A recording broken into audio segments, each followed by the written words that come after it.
자, 이번에는 이 한국의 신화, 우리나라의 신화 중에서 이 조왕신 여산부인과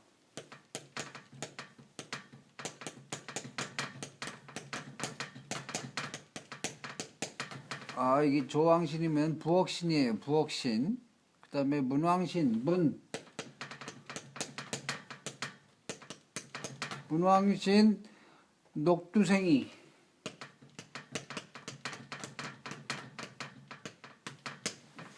이를 한번 읽어드리겠습니다. 생전 처음 보시죠, 다? 이런 분들. 그렇죠? 자, 옛날 인간 땅 준현국 남선고을에 남선비와 여산부인이 부부되어 살았어. 여산부인은 부지런하고 살림 솜씨 또한 알뜰했지만 남선비는 놀기만 좋아해서 집안이 늘 가난했어. 부인이 아무리 애를 써서 살림을 늘려놔도 남편이 놀면서 다 털어먹으니 남는 게 있어야지. 그런데 식구는 많아.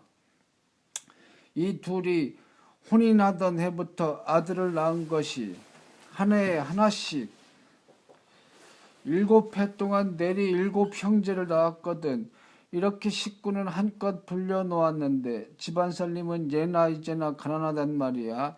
그러다 보니 남선비는 허구한 날 구멍난 베옷 입고 헤어진 망건 쓰고 여산부인은 옷이 없어서 밥보자기를 치마 대신 두르고 아들 7형제는 사시사철 누더기 옷에 맨발로 지내면서 온 식구가 배골른 데는 아주 이골이 났지.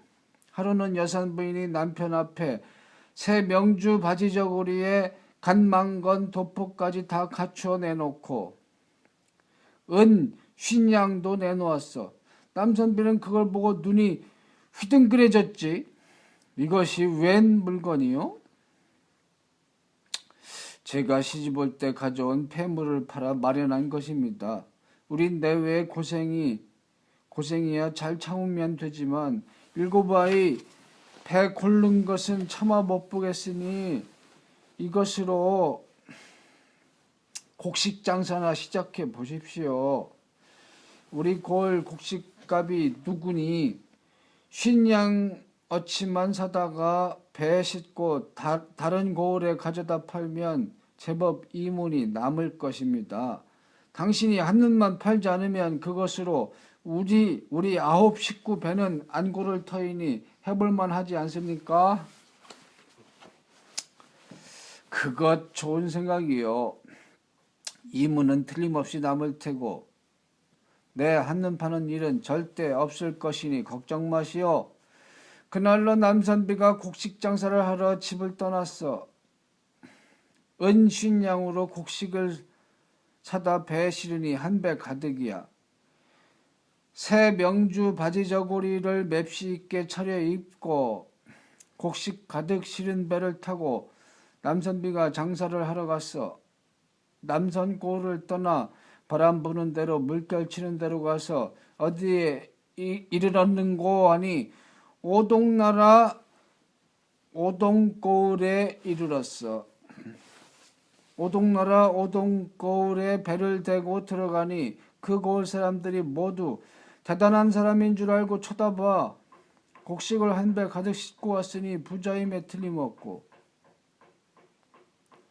새 명주 바지저고리에 간망건 쓰고 도포 입은 풍채 또한 그럴듯하니 말이지. 그 중에 주막집 딸 노일자대가 눈독을 잔뜩 들이다가 그날 저녁에 남선비한테 가서 수작을 걸었어. 노일자대.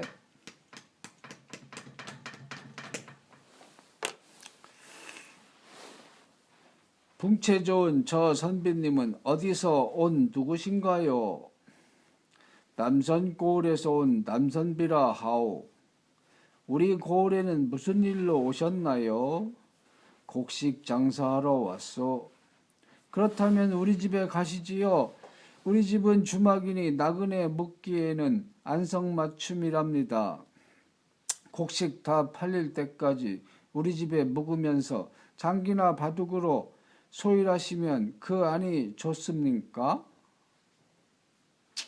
좋은 말로 은근히 꿰니 남선비가 그만 홀딱 넘어가서 노일자대를 따라 주막으로 갔어. 그리고 그 이튿날부터 노일자대가 꿰는 대로 술 마시고 장기나 바둑을 두면서 놀았지. 고향 생각도 잊어버리고 곡식 파는 일도 잊어버리고 그저 밤낮으로 노는 게 일이야. 그러니 어디 돈이 남아나나? 배에 실은 곡식을 한 섬 두 섬 팔아 술값 밥값 노름값으로 흥청망청 써버리니 얼마 안 가서 그 많던 곡식이 동이 났어. 빈털터리가 된 거지. 그 다음에는 더 팔 곡식이 없으니까 명주 바지저고리에 갓 망건 도포까지 다 팔아치우고 맨 몸뚱이만 남았어.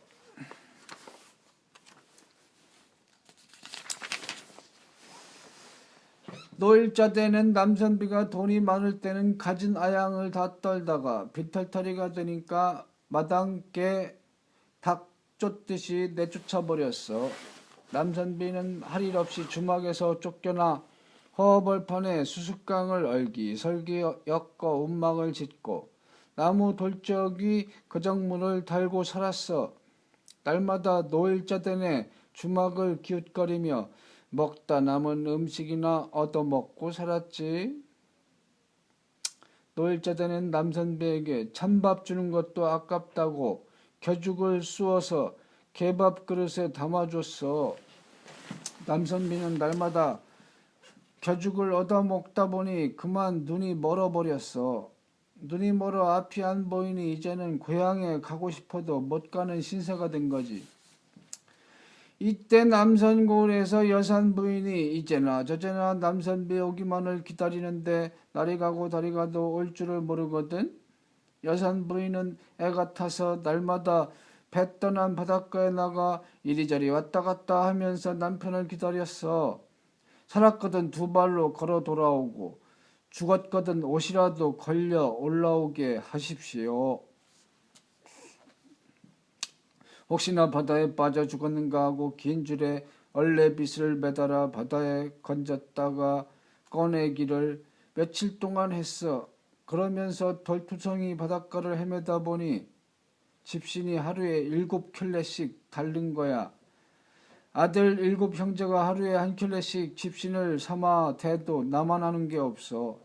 보다 못해 하루는 7형제가 애눈하기를 우리 어머니 저러다가 명대로 못 살 것 같으니 우리가 아버지를 찾으러 가자 하고 어머니 여산 부인에게 저희들이 아버지를 찾아갈 테니 허락을 해달라고 했어. 그랬더니 여산 부인 하는 말이 너희들이 갔다가 다 죽으면 나중에 아버지 재산은 어찌 지내며 아버지 무덤의 풀은 어찌 베겠느냐.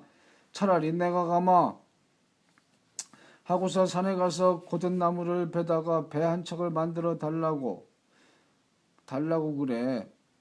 아들 7형제가 어머니 분부대로 산에 가서 고든 나무를 베다가 자르고 켜고 마디마다 묶어서 조그만 배 한 척을 만들었어. 여산 부인이 그 배를 타고 남편을 찾으러 나섰어. 배가 남산고를 떠나 바람 부는 대로 물결 치는 대로 자꾸만 흘러갔지. 몇 날 며칠 동안 가다가 어느 고을에 닿았는데 바로 오동나라 오동골이야. 오동골. 여산 부인이 무태 올라 이리저리 살펴보니 바닷가 언덕에 낯익은 배 한 척이 매여있네. 남선비가 남산고을을 떠날 때 곡식 싣고 가던 배가 틀림없거든. 그런데 가만히 보니 뱃자는 낡아서 부서지고 밑창은 썩어서 물이 새고 돛은 좀이 먹어서 내려앉았어. 남편이 죽은 것이 틀림없다 생각하고 여산 부인이 길가에 주저앉아 눈물을 흘리며 슬피 울었어. 그때 가까이 있는 기장밭에서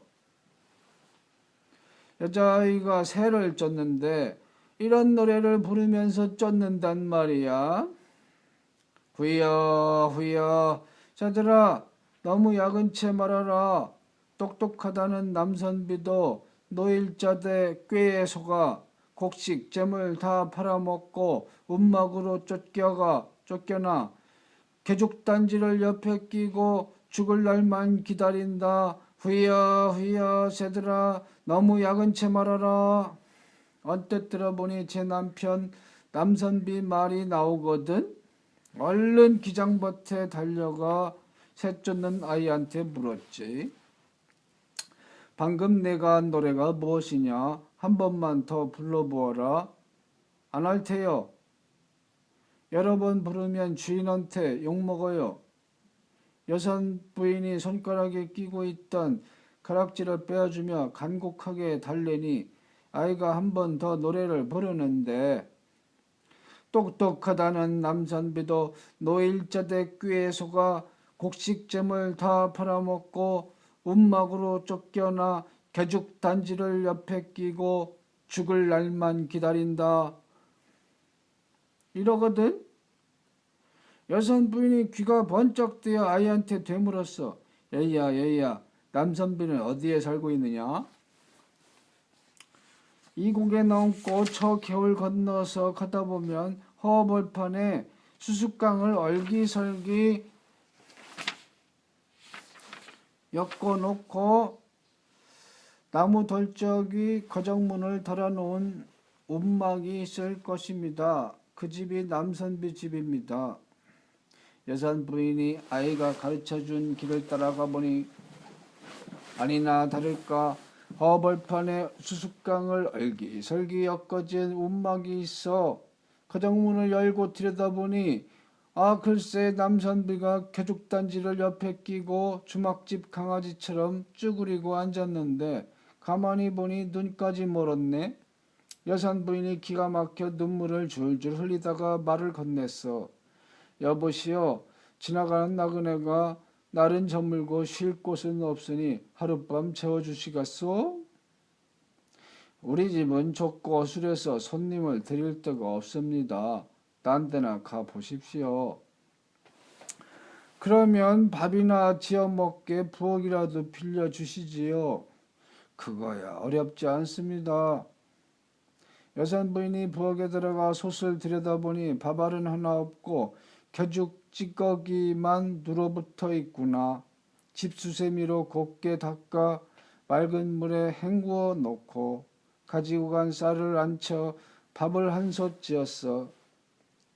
그리고 윤기가 자르르 흐르는 밥에 상을 올려 남선비에게 가져갔지. 주인은 이 밥 좀 드십시오. 남선비가 오래간만에 밥을 앞에 놓고 허겁지겁 첫 술을 떠 입에 넣으니 이게 다른 밥이 아니라 예전에 남선고을 살 때 여산 부인이 지어주던 바로 그 밥맛이로구나. 남선비가 깜짝 놀라 부인에게 물었어. 손님, 이게 무슨 밥이기에 더도 말고 덜도 말고 옛날 밥맛, 고향 밥맛 그대로입니까? 주인은 밥맛만 알고 사람은 모릅니까? 내가 여산 부인입니다. 그제서야 남선비가 부인이 온 줄 알고 눈물을 흘리며 기뻐했어. 둘이서 손을 부여잡고 그동안 쌓인 이야기를 나누느라 밤새는 줄도 몰랐지. 이튿날 아침에 노일자대가 남선비가 죽었는지 살았는지 살피느라고 움막에 왔다가 여산 부인이 온 걸 알았어. 꽤 많은 노일자대가 가만히 셈을 놓아보니 어떻게든 부인의 환심을 사야 나중 일이 풀릴 것 같거든. 얼른 안으로 들어가서 부인 앞에 날아갈 듯이 절을 하네. 아이고 형님 오셨습니까? 먼 길 오시느라고 얼마나 고생하셨습니까? 뉘시오? 노일자대입니다. 그동안 서방님을 모시느라고 모셨는데도 워낙 형편이 곤궁한 탓에 실수가 많아 형님께 죄를 지었습니다. 입에 든 혀처럼 싹싹하게 구니 여산 부인도 차마 내치지 못하고 그냥 두었어. 노일자대가 악독한 꾀를 내어 부인을 살살 꿰는데 형님, 이 고을 5,000강 연못이 맑으니 저와 함께 목욕이나 가십시다 하니 여산 부인이 거절을 못하고 함께 갔지. 5,000강 연못에 이르러 노일자대가 부인이 옷 벗는 것을 도와주는 척하다가 힘껏 떠밀어 물속에 빠뜨려 버렸어. 그래놓고 여산 부인의 옷을 입고 움막으로 돌아와 여산 부인인 것처럼 목소리를 꾸며가지고 남선비에게 고했지. 노일자대는 행실이 괘씸하기로 저희 집으로 돌려보냈습니다. 남선비는 그게 노일자대인 줄도 모르고 그거 참 잘하였어. 어서 우리 고향 남선골로 돌아갑시다 하지. 노일자대는 남선비와 함께 바다로 나가 배를 띄었어. 그리고 그 배를 타고 오동나라 오동골을 떠나 남선골로 갔어. 몇 날 며칠 동안 배를 타고 가서 드디어 남선골에 닿았지. 이때 남선골에서는 7 형제가 날마다 어머니 돌아오기만을 기다리고 있다가 하루는 앞바다에 어머니가 타고 간 배가 들어오는 것을 보고 얼른 마중을 나갔어. 배에서 내려 무트로 올라오는 어머니 아버지를 맞으려고 큰아들은 두루마기를 벗어 땅에 깔았어. 둘째 아들은 적삼을 벗어 땅에 깔고 셋째 아들은 중이를 벗어 땅에 깔고 넷째 아들은 조끼를 벗어 땅에 깔고 다섯째 아들은 행전을 벗어 땅에 깔고 여섯째 아들은 버선을 벗어 땅에 깔았어.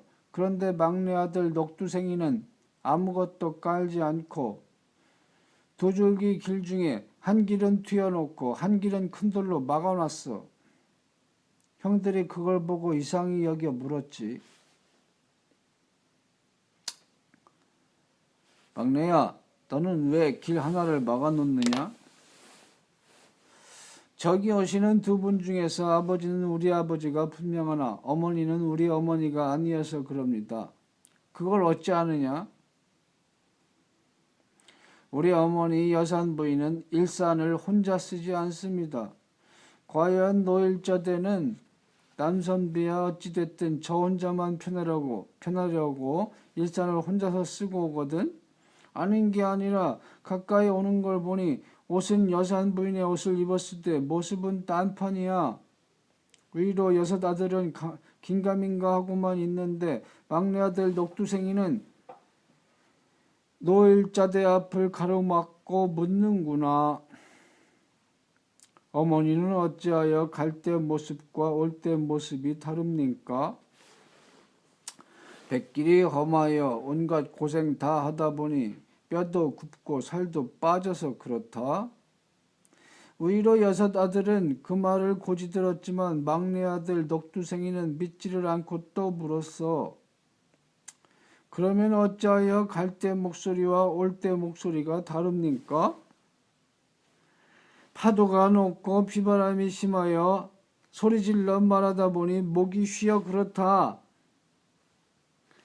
이번에도 위로 여섯 아들은 그 말을 고지 들었지만 막내 아들 녹두생이는 믿지를 않아서 집에 돌아가서도 노일자대는 곳간이 어디에 있는지 뒤주가 어디에 있는지 몰라 밥도 안 하고 있다가 7 아들이 밥을 다 해놓으니 겨우 밥상을 차린다는 것이 아버지 받던 상은 아들한테 놓고 아들들이 받던 상은 아버지한테 놓고 이러거든. 이번에도 막내 아들 녹두생이가 물었어. 어머니는 어찌하여 아버지 밥상 자식 밥상도 못 가리십니까? 오래 집을 떠나 있다 보니 이것이 저것 같고 저것이 이것 같아서 그런다. 이번에도 위로 여섯 아들은 그 말을 고지 듣는데 녹두생이는 믿지 않고 우리 어머니 여산 부인은 대체 어디에 가 계신고 하면서 눈물을 흘렸지. 노일자대가 가만히 보니 위로 여섯 아들은 어수룩해서 잘 속는데 막내 아들 녹두생이만은 똑똑해서 안 속아 넘어가거든. 어떻게 해서든지 녹두생이를 없애버리라고 악독한 마음을 먹고 거짓으로 병이 든 채 누워서 끙끙 앓기 시작했어. 아이고 아야, 아이고 아야. 그 소리를 듣고 남선비가 깜짝 놀라 달려왔어. 부인 왜 그러시오? 어디가 아프오? 아파서 죽겠습니다. 오장육부가 안 아픈 곳이 없습니다. 어찌하면 좋겠어? 저작거리에 가면 강절도령이라는 용한 점쟁이가 있다 하니 거기 가서 물어보면 방도가 나올 법합니다. 남선비가 그 말을 듣자마자 지팡이를 찾아 짚고 더듬거리며 바삐 저잣거리로 갔어. 이 틈을 타서 노일자다가 얼른 뒷문으로 빠져나가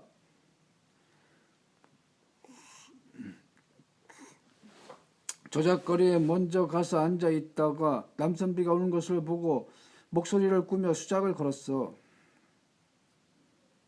저기 오는 이가 남선비 아니오? 그렇소. 보아하니 부인이 몹시 아프구만. 어떻게 하시었소? 내가 강절도령이요. 점을 보면 모르는 게 없지요. 아이고, 그러면 점 한번 봐주시오. 어찌하면 낫겠소? 노일자다가 점을 치는 척하다가 슬슬 말을 꺼냈어. 방도가 하나 있긴 하오만 차마 말 못하겠소. 그러지 말고 말해줘. 사람 하나 살려줘.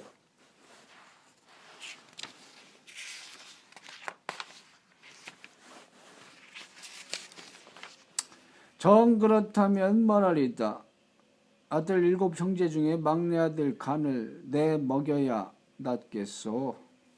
남선비가 그 말을 듣고 깜짝 놀라 넋을 놓고 더듬더듬 집으로 돌아와 노일자다한테 말을 했어. 점쟁이 강절도령은 막내 아들 간을 내 먹이라 하지만 아비로서 어찌 그런 일을 한단 말이오. 나는 못하겠어. 노일자다가 그 말을 듣고 한 번으로는 안 되겠다 하고 또 꾀를 내어 남선비를 부추겼어. 점쟁이로는 안 되면 의원한테 보여야지요. 건넌마을 초입에 편장노인이라는 용한 의원이 있다 하니 가서 데려오시려오?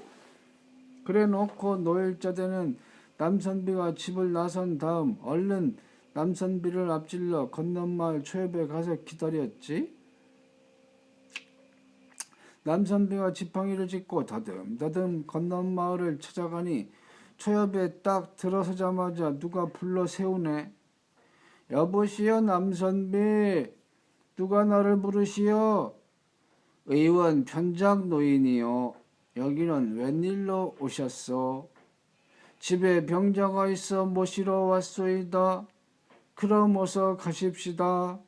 노일자다가 의원인 척하고 남선비를 따라 집으로 돌아가서 진맥을 하는 흉내를 내는데 제가 병자도 되고 의원도 되어 한참 동안 수작을 하다가 슬슬 말을 꺼냈어. 어허, 이 병에는 보통 약으로는 어림없소. 그럼 어떤 약이 됐겠소? 7 형제 중에 막내 아들 간을 내 먹이면 낫겠소. 남선비가 그 말 끝에 한숨만 내쉬고 아무 대답이 없으니 노일자대가 2번 가지고도 안 되겠다 하고 또 꾀를 내어 남선비를 부추겼어. 의원으로 안 되면 장승한테 빌어봐야지요. 뒷산 선왕당에 영험한 장승이 있다니 가서 빌어보시려오? 이번에도 노일자대가 얼른 뒷산 선왕당에 앞질러가 있다가 남선비가 지팡이를 짚고 허위허위 올라오니 슬슬 말을 건넸어. 여봐라, 나는 장승이니라. 소원이 있으면 여기서 빌어라. 네, 예, 영험하신 장승님께 비나이다. 우리 집에 아픈 사람 병을 하루빨리 낫게 해 주십시오. 아픈 부인 고치려면 막내 아들 간을 내 먹이는 수밖에 없으니 더 망설이지 말라. 내리 3번 똑같은 말을 듣고 나니 남선비 마음도 바뀌었어. 그 길로 집에 돌아와 칼을 갈기 시작하는구나. 막내 아들 녹두생이가 그걸 보고 아버지한테 물었지. 아버지, 무슨 일로 칼을 가십니까? 내 어머니 병 고치려면 막내 아들 간을 떼어 먹여야 한다기에 너를 죽여 간을 빼내려고 그런다. 어찌 아들을 죽이자고 아버지 손에 피를 묻히려 하십니까? 제가 스스로 목숨을 끊어 간을 내놓겠으니 조금 있다가 뒷산 너럭바위에 와서 찾아가십시오. 녹두생이가 뒷산에 올라가 멧돼지 한 마리를 잡아가지고 그 간을 내어 너럭바위 위에 올려놨지. 그래놓고 6형을 불러 모았어. 형님들, 안방의 여자가 우리 어머니인지 아닌지 알 도리가 있습니다. 조금 있으면 아버지가 멧돼지 간을 내 간으로 알고 병자에게 먹일 것인즉 형님들은 문구멍으로 들여다보고 정말로 먹는지 거짓으로 먹는지만 보십시오. 6형이 그 말대로 안방 문구멍으로 들여다보니 노일자대가 간을 받아먹는 척하다가 삿자리 밑에 감추거든.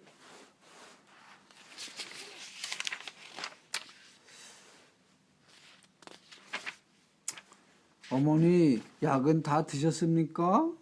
그래, 다 먹었다. 드시니 어떻습니까? 병이 다 나은 듯하다. 그러면 우리가 들어가 방이나 치워드리겠습니다. 6형이 들어가 삿다리를 헐떡 들치니 간이 그대로 나오네. 이때 녹두생이가 뛰어들어오면서 소리쳤어. 6형님들, 이제 아셨습니까? 이 여자는 우리 어머니가 아닙니다. 녹두생이와 6형이 성을 내어 달려드니 노일자대는 허둥지둥 바삐 달아나기 시작했어. 안방 문지방을 넘어 마당으로 내닫다가 급한 나머지 뒷간으로 들어갔는데 7형제가 거기까지 따라오니 그만 뒷간 문기둥에 목을 매 죽어버렸어. 7형제는 아버지 남선비에게 자초지종 이야기를 다 듣고 나서 노일자대가 어머니 여산 부인을 오천강 연못에 빠뜨린 것을 알았지. 그 길로 배를 타고 오동나라 오동골로 가서 오천강 연못가에 앉아 하늘 보고 빌었어. 명철하신 옥황성제님, 이 연못물이 다 마르게 해 주십시오. 7 아들이 어머니 시체를 찾고자 합니다. 설 밤낮을 빌었더니 연못물이 스르르 잦아들어 바닥이 훤히 드러나는데 어머니 여산 부인이 뼈만 남아 거기에 누워있어. 7형제가 그 앞에서 통곡을 했지. 사흘 밤낮을 슬피 울고 있으니 어디선가 학이 한 마리 날아와 머리 위에서 빙빙 돌면서 혼잣말로 잉어 7마리만 잡아오면 서천 꽃밭까지 태워줄 텐데 이러거든. 서천 꽃밭에만 가면 환생꽃을 구해다 어머니를 살릴 수 있을 테니 좀 좋아? 얼른 7형제가 강에 가서 잉어를 한 마리씩 잡아오니 7마리가 됐어. 의논 끝에 막내 녹두생이가 학을 타고 서천에 갔다 오기로 했지. 학이 녹두생이를 등에 태우고 말하기를 서천으로 가는 도중 내가 지쳐서 후유 하고 한숨을 쉬면 곧장 내 입에 잉어를 넣어주세요 해서 그리 하마 하고 갔어. 서천으로 가는 길이 좀 먼가. 가다가 하기 지쳐서 후유 하고 한숨을 쉬면 잉어를 한 마리씩 입에 넣어주고 이러면서 갔지. 그런데 학에게 잉어 6마리를 먹이고 1마리가 남았을 때 녹두생이가 졸다가 그만 잉어를 땅에 떨어뜨리고 말았어. 아뿔싸! 조금 있으니까 하기 지쳤는지 후유 하고 한숨을 쉬네. 그런데 먹일 잉어가 있어야 말이지. 안절부절 못하고 있는데 학은 지쳐서 날갯깃이 둔해지더니 점점 아래로 떨어지는구나. 이대로 두면 학도 녹두생이도 떨어져 죽을 판이야. 녹두생이가 급한 나머지 제 팔목을 학의 입에다 집어넣었어. 학이 팔목을 날름 베어먹고 다시 기운을 차려 날아갔어. 그렇게 날아가서 겨우 서천꽃밭에 이르렀지. 녹두생이가 서천꽃밭 꽃감관을 찾아가 사정 이야기를 했더니 환생꽃 5송이를 주는 거야. 그것을 받아들고 다시 학을 타고 오천강 연못가로 되돌아왔지. 어머니 뼈 위에 뼈사리꽃, 살사리꽃, 피사리꽃, 숨사리꽃, 혼사리꽃을 차례로 올려놓았더니 뼈가 살고 살이 살고 피가 살고 숨이 살고 혼이 살아. 하늘 보고 옥황상제께 절 한번 하고 물풀의 나무 회초리로 3번 치니 어머니가 기지개를 켜면서 일어나 앉네.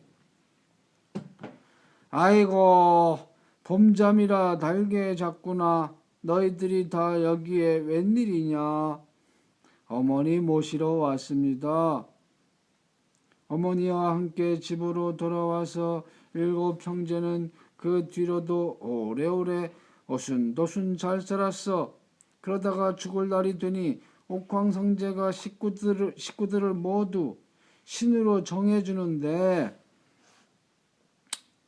여산부인은 오랫동안 차가운 물속에 있었으니 몸인들 좀 추웠을까. 이제부터는 따뜻한 부엌에서 살도록 조왕신으로 보내주마 하고